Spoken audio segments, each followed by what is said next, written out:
So, a reoccurring issue that I repeatedly encountered was the extent to which we are lacking diversity in modeling and science. And so I thought that we could explore three angles with which we could tackle this issue. The first angle is social justice. I tweeted about an article a couple months ago that highlighted that for years, Black people have reported receiving substandard care in hospitals. And the pandemic has only highlighted the impact that racism has on our healthcare and exacerbated this issue. Now, this is definitely not a just and fair health system.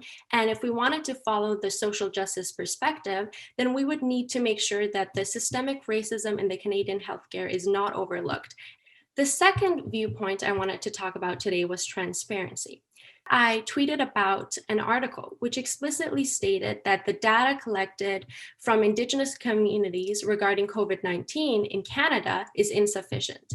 And this really shows how a lot of times minority groups are excluded from public health data collection. And so being transparent about this is great because the first step to gaining public trust in modeling is to actually address all the inequalities that are present in the data. It is only after we address these limitations that we can move on to the next step, which is finding a solution for these problems. The third angle is good science. Good science is science that receives criticism from a diverse set of perspectives and then transforms in response to that criticism. So here I tweeted about a study which was analyzing the inequalities in cancer risks. And the study found that Black and Latinx residents were actually exposed to a higher risk of developing cancer due to social determinants of health.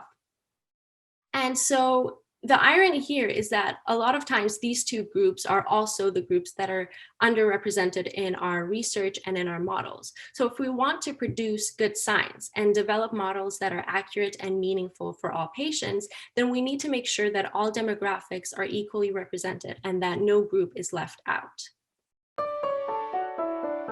This highlight is part of a Methods Matter webinar from the BC Support Unit's Methods Clusters. Learn more at bcsupportunit.ca.